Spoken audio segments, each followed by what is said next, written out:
everybody, and thanks for joining me today. I'm Katie, and for those of you who are new here, I focus on personal style as well as New Age practices and how we can work with both to project our best selves out into the world. It is October, and I am very excited about this spooky season. Fall is my favorite season, and I happen to have a birthday in October. I'm a Scorpio, so I'm very excited about both the weather, the style. Fall fashion is incredible, as well as the interesting traditions that go back to this time of year. And although I'm not specifically focusing on those in this video, I am focusing on something a little bit tangential. So I thought that this was the perfect season to speak to the intersection of fashion and mysticism. When I was in fashion school, I was really struck by fashion history, and I noticed that a lot of designers were very inspired by mysticism, both personally and how they infused this symbolism and iconography into their designs. I've always kind of wondered, what is it with fashion designers and mysticism? So I thought I would do a little bit of research and explore this with you here today. I'm going to get started though by defining what mysticism is for those who aren't familiar. Mysticism refers to the pursuit of spiritual truths, so often through personal experiences, things like visions, or other esoteric knowledge that transcends conventional understanding. Historically, mysticism's been present in various cultural contexts, including ancient pagan rituals, religious practices, and of course, occult traditions. Over time, mysticism has really bridged that gap between religion, philosophy, and art, and has influenced many aspects of society, including fashion.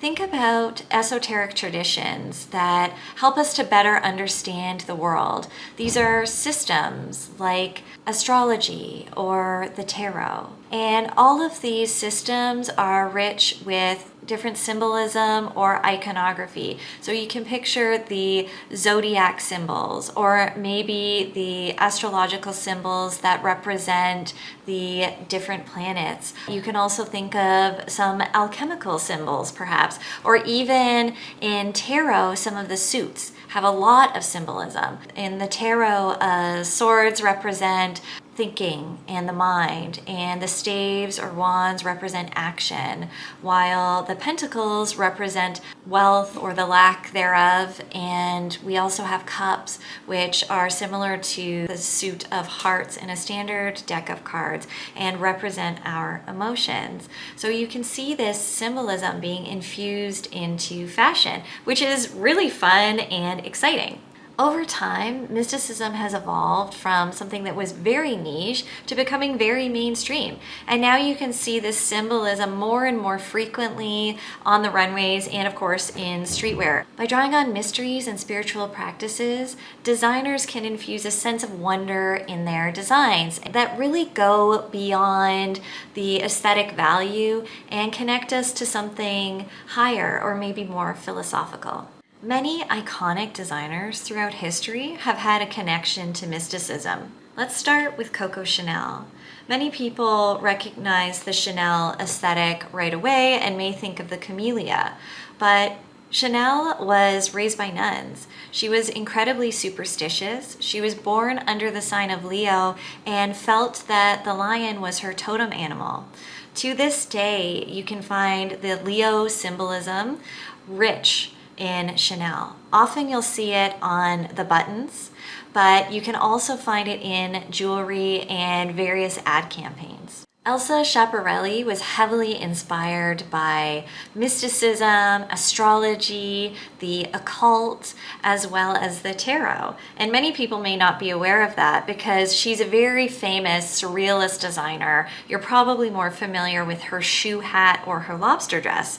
And she regularly collaborated with Salvador Dali, who also had a deep interest in mysticism and various esoteric practices.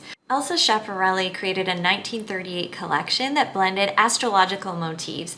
And here you can see a beautiful jacket that she designed. And then beside this, I have a kind of inspired version much later from Yves Saint Laurent. So you can see how designers who are interested in mysticism are inspiring further designers down the road. Christian Dior, another iconic designer who is most famous for his new look, also had an interest in mysticism. He was famously superstitious and very into numbers, and he even frequented a tarot card reader. Her name was Madame de la Have. He was interested in the tarot, and many of the Dior house collections featured zodiac signs and various superstitions. Dior also had a personal belief in lucky charms, and this played a role in his essential design philosophy. Vivienne Westwood's punk ethos was infused with esoteric and mystical symbolism. She was influenced by the occult, alchemy, and ancient mysticism. Her collections incorporated pagan symbols, mystical creatures, and alchemical references. Alexander McQueen incorporated Gothic and pagan imagery into his designs and his runway presentations. He was very interested in Gothic elements, and he was influenced by death symbolism and nature worship. His notable collection from fall/winter 2006 was called Widows of Culloden, and it had recurrent themes of death, life cycles, and spiritual rebirth. He also had a famous collection in 2010 called Angels and Demons that focused on religion, spirituality, and angel and demon motifs, and it's personally my favorite collection of his.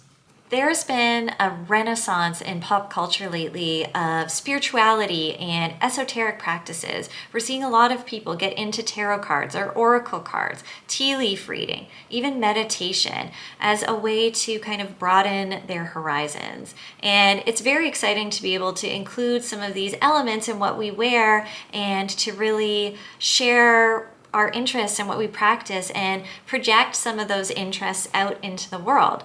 I have a necklace that is symbolic for me, and it is a cat necklace. I'm not wearing it right now, but it reminds me of how much I love animals and how much I love my pets. I also am wearing a little necklace of a full moon with a witch's broom going across it, and I'll kind of zoom in and show a little picture of this, but it is just a fun reminder life can be magical, and why not have fun?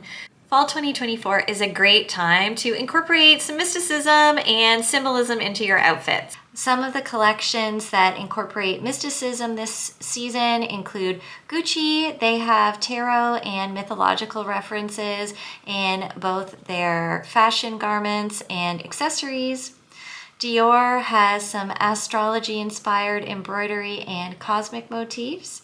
And this season, Chanel has a symbolic use of stars, celestial bodies, and cosmic patterns. Some notable runway themes include zodiac signs, celestial imagery, and designs and embellishments.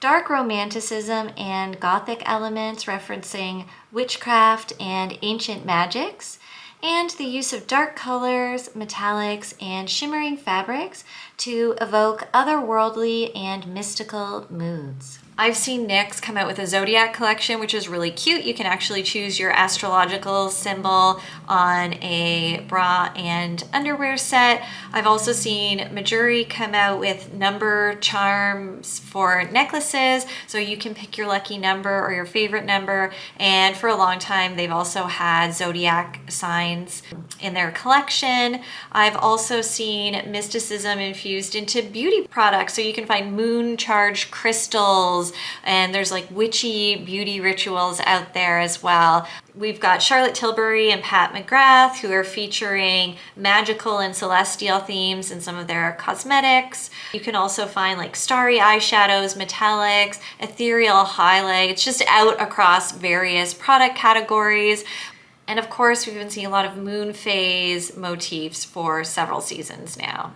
I recently got a new perfume that is fantastic. It's from Pacifica and it's called Neon Moon, and that has like a bit of a kind of witchy vibe as well. It smells incredible. The influence of mystical practices on fashion trends isn't going anywhere in the near future, and I would love to hear from you how you're incorporating symbolism or mystical elements or witchcore or gothic references or dark romanticism into your outfits this fall 24. Please like and subscribe if you're interested in hearing more. Next up, I'm going to be creating a video about meditation and mindfulness. See you soon. Bye.